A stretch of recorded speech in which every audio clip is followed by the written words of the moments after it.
வணக்கம். இது வடலியின் காலை நேர பிரதான செய்திகள். முதலில் தலைப்புச் செய்திகள். இலங்கை பொருட்களுக்கு பாரிய வரியை விதித்த அமெரிக்க ஜனாதிபதி டொனால்ட் ட்ரம்ப். வடக்கில் சிறுவர்களை இல்லங்களில் சேர்க்கும் எண்ணிக்கை அதிகரிப்பு. யாழில் விரைவில் கடவுச்சீட்டு அலுவலகம் கிடைத்தது அனுமதி. வடக்கு கிழக்கில் 9ஆம் திகதி வரை இடி மின்னலுடன் கூடிய மழை, மக்களுக்கு அவசர எச்சரிக்கை. ஜப்பானில் பதிவான சக்தி வாய்ந்த நிலநடுக்கம். தொடர்வன விரிவான செய்திகள். இலங்கையில் இருந்து இறக்குமதி செய்யப்படும் பொருட்களுக்கு 44% வரி விதிக்க அமெரிக்க ஜனாதிபதி டொனால்ட் ட்ரம்ப் தீர்மானித்துள்ளார். இது தொடர்பான வரியை அமெரிக்க ஜனாதிபதி நேற்று அறிவித்துள்ள நிலையில் இந்த வரி 5ஆம் திகதி முதல் அமல்படுத்தப்படும் என்று தெரிவிக்கப்பட்டுள்ளது. அமெரிக்க ஜனாதிபதி டொனால்ட் ட்ரம்ப் நேற்று பல நாடுகள் மீது பரஸ்பர வரிகளை விதிப்பதை நேரலையில் அறிவித்தார். உலகெங்கிலும் 60க்கும் மேற்பட்ட நாடுகளுக்கான புதிய வரி பட்டியல் வெளியிடப்பட்டுள்ளதாக கூறப்படுகின்றது. அமெரிக்காவின் வர்த்தக ஏற்றத்தாழ்வை கட்டுப்படுத்துவதும் அமெரிக்க தொழில்களை ஊக்குவிப்பதுமே இந்த புதிய வரிகளை விதிப்பதன் நோக்கம் என்று அமெரிக்க ஜனாதிபதி கூறியுள்ளார். இந்த புதிய வரி கொள்கையின்படி அனைத்து இறக்குமதி பொருட்களும் 10% வரி உள்ளடக்கப்பட்டுள்ளதுடன் அமெரிக்காவுடன் வர்த்தக உபகரியை ஏற்படுத்தும் நாடுகளுக்கு அதிக வரி அறிவிக்கப்பட்டுள்ளது. அதன்படி இலங்கை மீது 44% வரி விதிக்கப்பட்டுள்ள நிலையில் அமெரிக்காவினால் உலகில் அதிக வரி விதிக்கப்பட்ட நாடுகளின் பட்டியலில் முதல் 5 நாடுகளுக்குள் இலங்கை இடம் பிடித்துள்ளது. கம்போடியா மீது 49% வரியும், வியட்நாம் மீது 46% வரியும் விதிக்கப்பட்டுள்ளது. பங்களாதேஷிற்கு 37%, தாய்லாந்திற்கு 36%, சீனாவிற்கு 34%, இந்தியாவிற்கு 26%, ஐரோப்பிய ஒன்றியத்திற்கு 20% வரி விதிக்கப்பட்டுள்ளதாக தெரிவிக்கப்பட்டுள்ளது. இதுவரை இலங்கையிலிருந்து இறக்குமதி செய்யப்படும் பொருட்களுக்கு அமெரிக்கா 12.2% வரியை விதித்துள்ள நிலையில் இந்த புதிய வரி விதிப்பு நாட்டின் ஏற்றுமதி துறையில் கடுமையான தாக்கத்தை ஏற்படுத்தும் என்று பொருளாதார நிபுணர்கள் சுட்டிக்காட்டுகின்றனர். அமெரிக்காவிற்கு இலங்கையில் இருந்தே அதிக அளவில் ஆடை ஏற்றுமதி மேற்கொள்ளப்படுவதுடன் இந்த வரி விதிப்புடன் அந்த துறைக்கு கடுமையான தாக்கத்தை ஏற்படுத்தும். 2024ஆம் ஆண்டில் அமெரிக்கா இலங்கையில் இருந்து $3 பில்லியன் அமெரிக்க அதிக பெறுமதியான பொருட்களை இறக்குமதி செய்ததுடன் இந்த ஆண்டு ஜனவரியில் மட்டும் $346 மில்லியன் அமெரிக்க அதிகமான பொருட்கள் இறக்குமதி செய்யப்பட்டுள்ளன. வறுமை, பெற்றோர் மறுமணம் ஆகியவற்றினால் சிறுவர் இல்லங்களில் சேர்ப்பதற்காக அனுமதி கோரும் சிறுவர்களின் எண்ணிக்கை வடக்கில் அதிகரித்து செல்வதாகவும் இது புதியதொரு சவாலாக மாறியுள்ளதாகவும் வடக்கு மாகாண ஆளுநர் வேதநாயகன் யுனிசெப் பிரதிநிதிகளிடம் சுட்டிக்காட்டியுள்ளார். வடக்கு மாகாணத்திற்கு வருகை தந்துள்ள கள நிலைமைகளை ஆய்வு செய்யும் யுனிசெப்பின் அமைப்பின் பிரதிநிதிகள் குழு வடக்கு மாகாண ஆளுநரை ஆளுநர் செயலகத்தில் நேற்று சந்தித்து கலந்துரையாடினர். இதன்போது ஆளுநரிடம் யுனிசெப் அமைப்பு முன்னெடுத்துள்ள திட்டங்கள் தொடர்பாகவும் தமது கள நிலைமைகளை ஆராய்வு தொடர்பாகவும் விளக்கம் அளித்தனர். இதன் பின்னர் கருத்து தெரிவித்த ஆளுநர் 1991ஆம் ஆண்டு உதவி அரசாங்க அதிபராக தான் பதவியேற்ற காலத்திலிருந்து யுனிசெப் அமைப்பு பல்வேறு வகையான உதவிகளை எமது மக்களுக்கு செய்து வருகின்றது. அதற்கான நன்றிகளை தெரிவித்துக் கொள்கின்றேன்.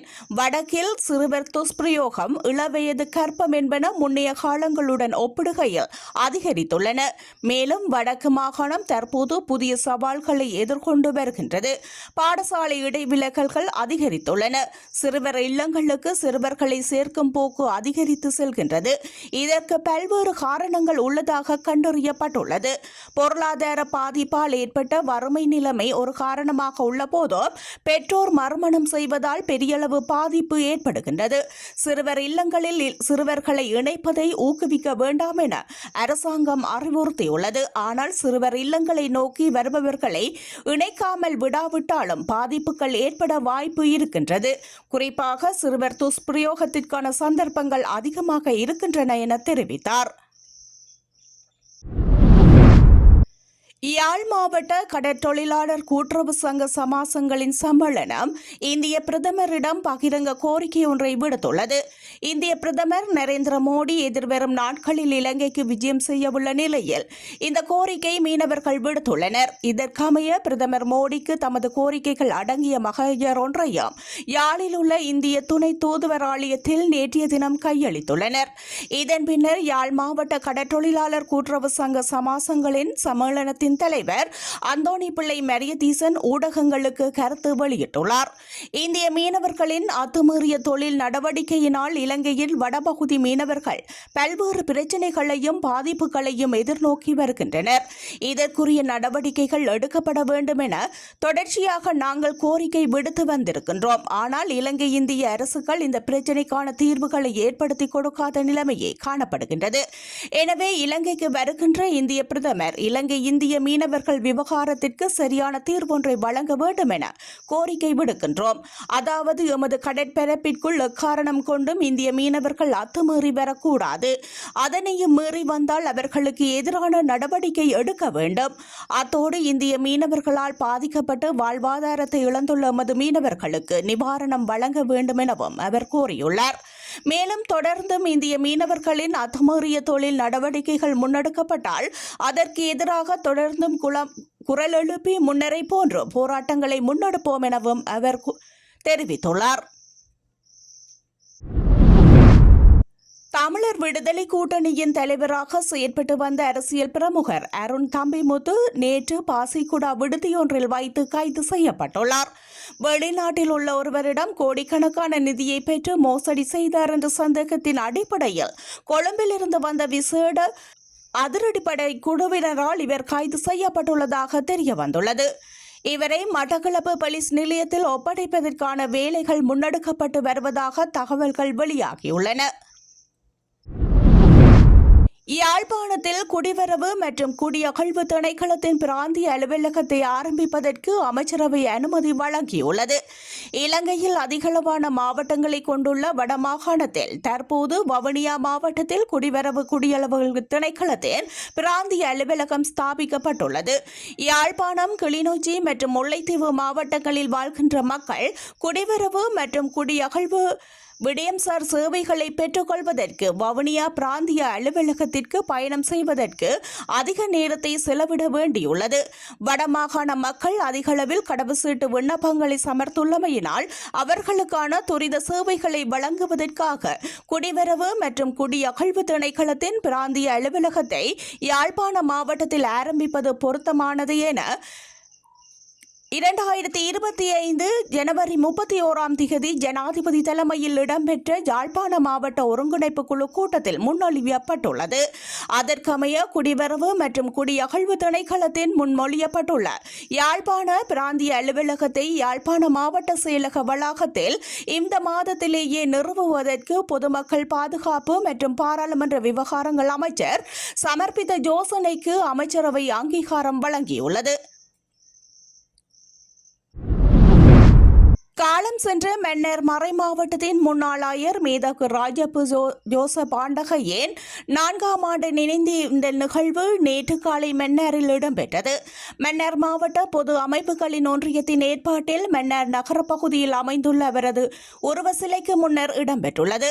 மன்னார் மாவட்ட பொது அமைப்புகளின் ஒன்றியத்தின் தலைவர் VS சிவகரன் தலைமையில் இடம்பெற்ற நினைவேந்தல் நிகழ்வில் ஆயர் மேதகு ராஜப்பு ஜோசப் ஆண்டகையின் உருவ சிலைக்கு அருட்தந்தை S ஜெயபாலன் அடிகளார் உள்ளடங்களாக அருட் சகோதரிகள் பொது அமைப்புகளின் பிரதிநிதிகள் இணைந்து மலர் தூவி அஞ்சலி செலுத்தினர்.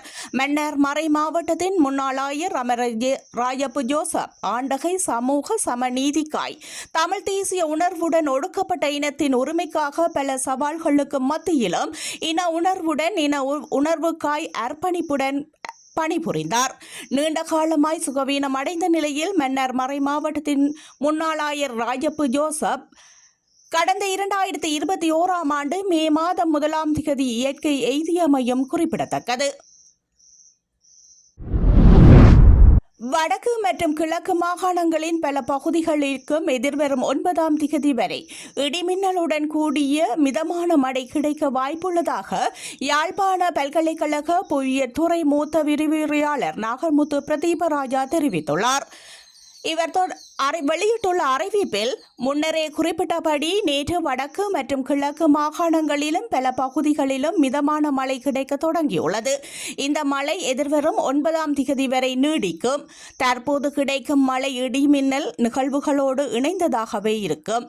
இந்த இடிமின்னல் 2 வகைப்பட்டதாகும். 2 முகில்களுக்கு இடையிலான மின்னேற்றம் மற்றும் புவியின் மேற்பரப்பில் முகில்களுக்கு இடையிலான குத்தான மின்னேற்றம். இதில் குத்தான மின்னேற்றம் நமது உயிர், உடல் மற்றும் சொத்துக்களை பாதிப்புகளை ஏற்படுத்துகின்றது.